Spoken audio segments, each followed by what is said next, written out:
안녕하세요. 네, 안녕하세요. 자기소개 한번 부탁드려도 될까요? 네, 저는 인카금융 서비스 체험사업단을 운영하고 있는 단장 김범기라고 합니다. 제가 오늘 촬영하러 10시에 왔는데 보통 네네. 출근을 7시 30분에 하신다고 들었어요.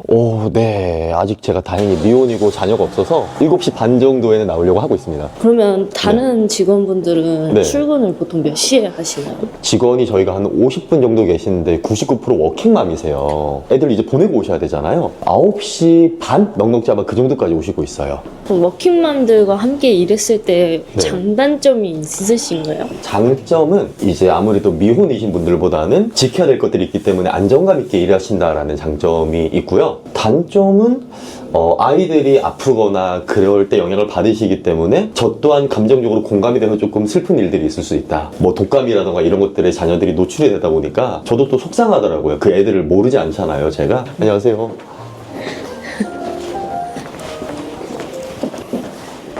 와, 사무실이 엄청 쾌적하네요. 퇴직금이랑 모았던 돈을 다 투자했거든요. 네, 그래서 누가 와도 기왕이면 좀 여기 앉아서 일하고 싶다라는 느낌을 주고 싶었습니다. 큰 돈이잖아요. 그만큼의 투자를 할 결심을 했던 계기가 있나요? 결심을 했던 계기는 좋아하는 사람들이랑 좋아하는 일을 제 걸로 좀 해보고 싶었어요. 그러려면 이제 돈이 필요한데 다행히 제가 전 회사를 한 10년 가까이 다녔기 때문에 적지 않은 퇴직금이 쌓여 있었고 이 돈이면은 이제 좋아하는 사람들이랑 일을 평생 할 수 있지 않을까, 정년 없이. 그런 생각이 들어서 좀 결심은 매우 쉬웠어요, 사실은. 근데 대표님 사무실에 되게 독특한 게 많은 것 같아요. 일단 이 경기도 네. 지도는 왜 있는 거예요? 저희가 지도에 보시면 이쪽에 시흥에 있거든요. 시흥에 여기 이제 저희가 동그라미를 쳐놨는데 여기서 이제 시작을 해서 다른 데 이제 문의가 오는 지역들을 경기도의 어느 지역이 있고 어디에 저희가 사무실을 차려야 더 많은 분들과 함께 할 수 있을까를 이제 보고 싶어서 좀 지도를 켜놨고요. 여기도 보시면 이제 전국 행정 지역이 이제 있는데 저희가 지금 시흥, 평택, 그리고 여기 다산, 경상북도, 예천 이렇게 4개 지사를 보유하고 있습니다. 그래서 이렇게 표시해 놓으면은 뭔가 책임이 생기고 기분이 되게 좋더라고요. 그러면은 4개 지사면은 네. 그러면 직원이 50명이 다 저기 나눠져 있는 예, 거예요? 맞습니다. 나눠져 있습니다. 아, 네네. 왜 이렇게 지저분하게 지내시는 거예요?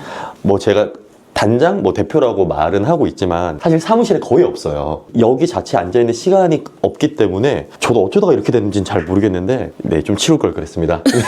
사무실에는 나를 잡아서이지 거의 없고요. 저는 이제 좋은 분들을 만나거나 또 저희 지사 분들이랑 혹은 직영분들이랑 밖에 나가 있는 시간들이 더 많아서 자리는 보시다시피 좀 많이 너저분합니다. 그러면 여기가 체험사업단이잖아요. 네. 체험사업단만의 좀 독특한 점이 워킹맘 말고 또 다른 게 있을까요? 저희 같은 경우는 가장 독특한 건 사실 사람들이 보험회사라고 하면 사람 얼굴 들어간 실적판 이렇게 떠오르잖아요. 저희는 그게 없습니다. 네, 그게 없는 이유가 비교를 하기 싫어 뭐 이런 것도 있는데요. 아무래도 워킹맘 조직의 연장선인데 아이들이 저희 사무실에 많이 와요. 우리 엄마가 사진이 들어간 어떤 실적표를 보고 아이들도 영향을 받더라고요. 엄마 이달에 잘했네 못했네를 굳이 내가 엄마로서 내 애의 입에서 들을 필요가 있나 라고 생각을 해서 제가 전 직장 다닐 때부터 근무하던 곳에서는 가장 먼저 그 비교표 현황판을 떼고 시작을 했습니다.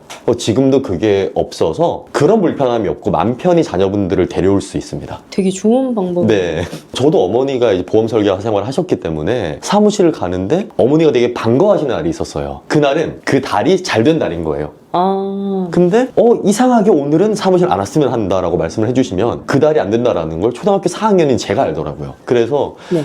그 마음이 저도 기억이 나서 그때 1990년도였는데 제가 느꼈던 기분을 이분들 자녀들한테는 주고 싶지 않아서 그걸 좀 뗐습니다. 근데 왜 서서 이렇게 일을 하시는 건가요? 제가 목 디스크가 있어서 네. 이렇게 높게는 해놨는데 사실은 잠을 제가 많이 자는 편이 아니기 때문에 책상을 보통은 이 정도 높이로 이제 일을 합니다. 여기서는 이제 저 혼자 일을 한다라기보다 항상 저희 팀장님들이랑 나란히 앉아갖고 화면을 보고 또 어떤 고민이 있으시고 뭘 해야 되는지 정도가 여기 앉아서 제가 가장 많이 하는 일이라서 아마 저희 체험 사업단의 특징 중에 하나는 팀장님들이랑 직접적인 어떤 소통을 가장 많이 하는 곳 중에 한 곳이라고 자부를 하고 있습니다. 결국은 대화를 많이 했을 때 어떤 어려움들을 파악하기가 쉽더라고요, 저는.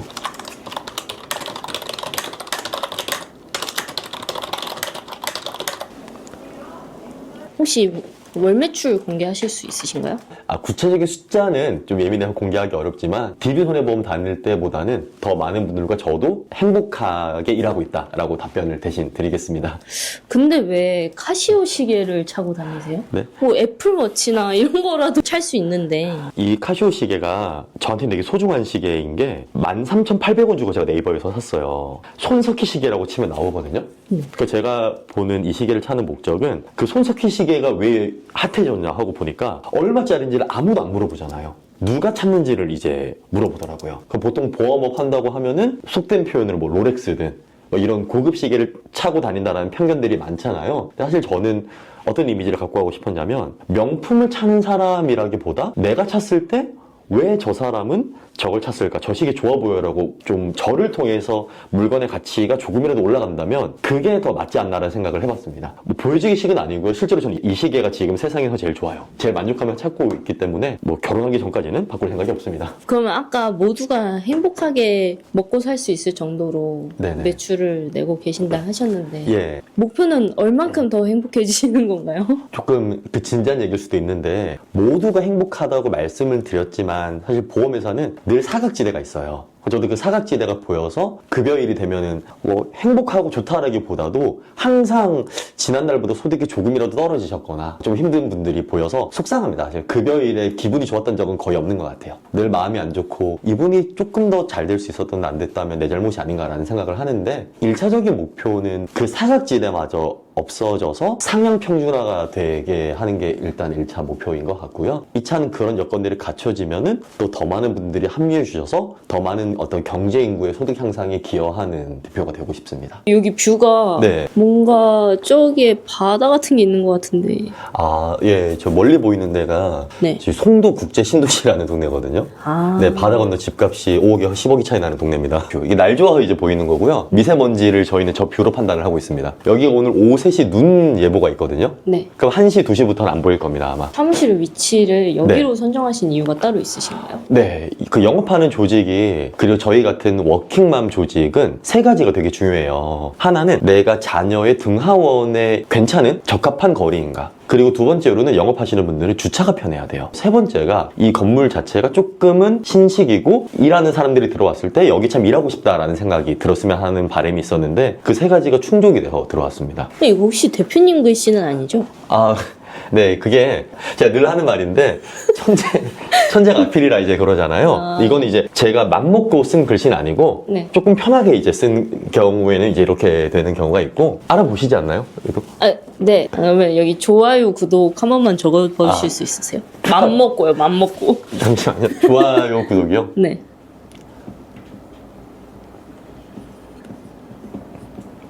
이게 저도 이제 살다 보니까 두뇌와 글씨가 반비례 하더라고요, 진짜. 이제 글씨를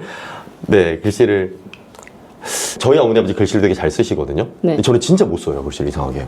제가 어저께 읽은 책에 나왔던 건데 이 말이 있더라고요. 이게 이제 저희 흥국생명 점장님이 제 작년 생일에 주신 거거든요. 그 김연경 선수가 은퇴할 거라고 마지막 시즌이라고 저한테 준 공인데 이 공을 제가 하나를 드려요. 그럼 잡잖아요. 근데 하나를 더 드려요. 그럼 2개를 잡겠죠. 근데 나는 3개를 갖고 싶은 거죠. 그 하나를 더 드리면 이렇게 잡을 거예요. 근데 4개를 더 드리면 다 떨어뜨리는 거예요. 무슨 뜻이냐? 신은 인간에게 모든 재주를 주지 않았습니다. 그래서 저한테 많은 재주를 주셨지만 글씨를 잘 쓰는 재주를 주시지 않았다. 그래서 지금은 PD님께서 보고 계신 건 네. 제가 갖지 못한 재주 중에 하나를 보고 계신 것 뿐이에요. 여기는 우와. 저희 이제 교육장인데 오늘 막 이제 교육을 하고 나오셔갖고 조금 이제 정돈되지 않은 느낌은 있는데 이렇게 아침에 앉으셔갖고 저기 이제 화면을 보시고 진행을 하고 있습니다. 저희는 34개의 보험회사를 다 취급하다 보니까 그 회사에 나오셔서 교육을 해주시는 경우도 있고요. 또 제가 직접 교육을 하는 경우도 있어서 여기를 저희 이제 교육장으로 쓰고 있어요. 아까 저 아침에 왔을 때 네네. 교육하는 거 봤거든요. 네네. 불 끄고 하니까 여기도 되게 잘 보이더라고요. 네. 이렇게 불 끄고 문 닫으면은 이제 이런 그림들이 나옵니다. 그래서 오늘 라이나 생명 교육해 주셨거든요. 되게 잘하는 회사인데 저희가 교육장이 좀 독특한 게 네. 뒤에 이제 제가 출근하면은 가장 먼저 하는 게 요거를 열어놔요. 이걸 열어놓는 이유가 왜 굳이 교육장을 뒤에 문이 있는 곳으로 잡았냐면 원거리에 출근하실 분들이 있거든요. 그러면 뒤로 들어오셔야 돼요. 근데 앞에 문이 있으면 되게 민망하잖아요. 그 제일 먼저 하는 일이 요걸 이렇게 열어놓습니다. 또 그분들이 늦은 이유가 대부분이 아기 어떤 등원하시고도 늦게 오시는 거거든요. 그래서 그 경우에는 여기로 들어오실 수 있게 이렇게 열어놓고 있습니다. 뭔가 되게 섬세하고 디테일한 방법인 것 같아요. 네, 왜냐하면 제가 이제 여기 보시면은 천장에 이제 에어컨 있잖아요. 7시 반에 출근하는 이유가 제가 문을 따고 들어와서 이 히터를 제일 먼저 켜거든요. 왜냐하면 9시, 늦으면 9시 반쯤에 저희 식구들이 왔을 때 여름에는 제가 먼저 왔기 때문에 시원하였으면 좋겠고 또 겨울에는 제가 먼저 왔기 때문에 따뜻하였으면 좋겠거든요. 가장 더운 사무실을 가장 먼저 오고 또 가장 추운 사무실을 먼저 오지만 제가 출장을 가든 이러면 저희 식구분들은 저의 어떤 공백을 느껴주시더라고요. 아, 오늘 우리 단장이 없어서 우리가 춥구나. 그때 조금 더 어떤 고마움들을 표현해 주시기도 하고 글씨는 조금 못 쓰지만 네, 섬세하다. 되게 섬세하게 관리하시잖아요. 체험 사업단만의 장점이 있을까요? 여기가 이제 교육장이잖아요. 저는 교육이 이제 1순위입니다. 우리가 세일즈를 하면서 고객들을 만나잖아요. 근데 되게 무섭단 말이에요. 진짜 그게 내가 잘 모르면. 그래서 똑바로 알고 판매할 수 있게끔 도와드리는 교육이 이제 1순위고요. 그리고 2순위는 관리입니다. 예를 들어서 저희가 팀장님 한 분이 오늘 하루 어디를 가시고 어디를 다녀오고 기분이 어땠고 또 그 결과물에 대해서 어떤 피드백을 들어야 되는지를 정말 소통을 많이 하거든요. 교육과 관리가 1, 2순위라고 보시면 될 것 같고요. 나머지 이제 세 번째는 결론적으로는 성장입니다. 그래서 단순히 뭐 보험업에 대한 것만 아니라 저희가 뭐 퍼스널 컬러 진단부터 시작해서 뭐 스피치 교실도 같이 보내드리고 있거든요. 그런 걸 통해서 어떤 보험에 대한 교육 관리뿐만 아니라 나라는 인간? 사람? 개인이 조금 더 발전할 수 있는 기회를 같이 드리고 있습니다. 이렇게 세 가지가 저희가 추구하고 있는 운영 철학입니다. 보험 설계사는 언제 시작하게 되신 거예요? 2015년 1월에 제가 당시 동부화재, 동부그룹의 신입사원으로 대중공채 신입사원으로 입사를 했고요. 그러면서 개인 영업 부문에서 영업관리자 생활을 바로 시작을 이제 했어요. 그래서 발령을 받는 어떤 지점장 생활을 계속 하다가 2022년 3월자로 그러니까 8년차 때 회사 직원으로서의 퇴사를 결정을 하고 인카금융서비스에 입사를 해서 보험 설계사로 위촉 코드를 내고 이제 조직을 운영하고 있습니다. 그러면 대기업에서 영업 활동도 한 건데 네. 솔직히 뭐 훨씬 더 안정적인 길이지 않았나요? 왜 GA를 개업하셨나요? 네, 실제로 제가 회사를 그만두고 이 인카금융서비스라는 회사에 위촉을 할 때까지 저희 부모님은 모르셨어요. 왜냐면 저도 이게 누구보다 안정적인 길이라는 걸 알고 있었고 또 정해진 월급이 나오잖아요. 어느 날 문득 생각해 봤던 게 제가 혼자서 일을 하는 구조가 아니라 저는 뭐 작게는 10명, 20명, 많게는 60명, 70명의 식구들과 함께 일했는데 이분들하고 함께 더 좋은 문화에서 좋은 조직을 꾸려갈 수 있는 방법이 없나라는 고민을 정말 많이 했어요. 그래서 결론은 내가 스스로 할 수 있는 무언가 하나의 구조체를 내가 만들어보자. 저도 지점을 한 4군데, 5군데 맡았거든요. 평택, 수원, 안산, 인천 다 근무를 해봤는데 발령 날 때마다 예전 식구분들이 지점장님 보고 싶어요 연락 오는 분들도 있고 이런 것들이 속상하더라고요. 피디 혹시 스타벅스 커피 좋아하세요? 네. 저도 좋아합니다. 근데 스타벅스를 왜 좋아하냐면 저는 전국의 어떤 브랜드의 커피 맛이 큰 차이가 없잖아요, 사실은. 그러면 어떤 대기업 보험회사라고 한다면 거기 일하는 분들한테는 경상도든 전라도든 충청도든 강원도든 경기도든 서울이든 같은 퀄리티가 보장되어 있어야 된다고 생각을 했어요.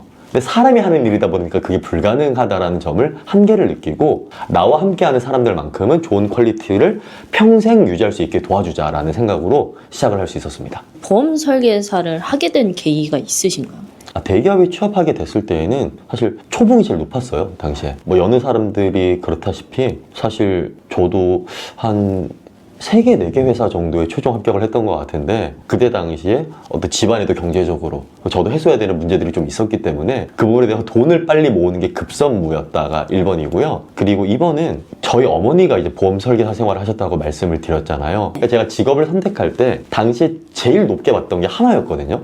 나만 잘하는 게 뭐가 있을까? 보험은 우리나라 사람들이 진짜 많이 가입을 했는데 욕하는 사람들은 많은데 잘 알려고 하는 사람들이 또 없더라고요. 그래서 이 시장이 블루오션이고 내가 남들보다 조금만 공부 더 해도 상당히 똑똑한 업계 사람 중에 한 명이 될 수 있겠구나. 경쟁력을 갖고 가기 쉽겠구나라는 판단이 들어서 그때 당시에 보험회사를 입사하는 것들을 저희 부모님도 사실 반대하셨었고요. 또 할머니가 이제 되게 크게 반대를 하셨었는데 막상 들어보고 나니까 지금은 누구보다 좋아하고 계십니다. 대표님의 2025년 벌써 한 달이 끝났지만 네. 목표와 계획과 비전이 있나요? 네, 있습니다.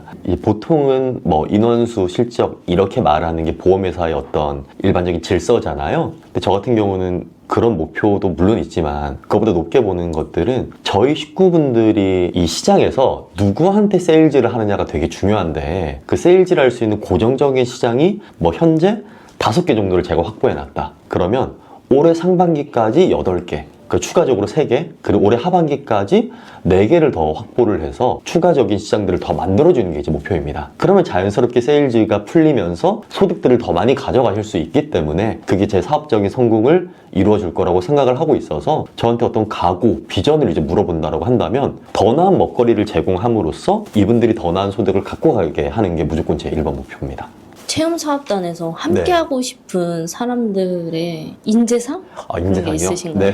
네, 인재상은 사실 조금 거창하기는 한데 그러니까 저희가 어떤 분을, 제가 또 어떤 분을 좋아하냐라고 말씀을 드리면 절실한 분이 좋은 것 같습니다. 이 절실하다라는 게 우리가 열심히 하면 잘 되는 집단이 제가 생각하는 체움이거든요. 우리가 보통 이러잖아요. 열심히 하지 말고 잘해 이렇게 말을 하잖아요. 근데 제가 만드는 어떤 체움은 열심히 하는 분들은 다 잘 되고 계세요 지금. 그렇기 때문에 조금 절실한 분이 오시면 어차피 잘 된다. 영업이 안 되는 이유는 생각보다 절실한 사람이 많지 않기 때문이다가 제 철학이고요. 두 번째는 조금은 비즈니스 매너가 좋으신 분이었으면 좋겠습니다.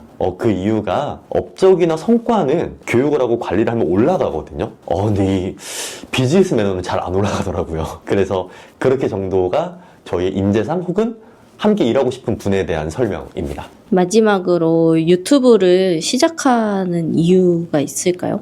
네, 사실은 권유를 정말 많이 받았고요. 저도 뭐 작게는 월 1회, 많게는 월 2, 3회 정도 외부 교육을 이제 나가고 있는데요. 뭐 보험 강의뿐만 아니라 제가 또 조직 관리를 오래 해봤으니까 뭐 리더십이든 또 세일즈 기초적인 강의를 하고 있는데 이 강의를 하고 나면 사람들이 어느 순간 물어보시더라고요. 유튜브 주소가 어떻게 돼서 저 구독하려고요. 그래서 저도 몰랐다가 내가 생각보다 강의력이 좀 있나? 왜 물어봐 주시지? 그래서 내가 갖고 있는 어떤 철학이나 영향력을 이 시장을 조금 더 건전하게 발전시키는 데 도움이 되고 싶다라는 생각이 들어서 이제 유튜브를 좀 시작하고 싶었고요. 좋은 기회에 시작하게 됐습니다.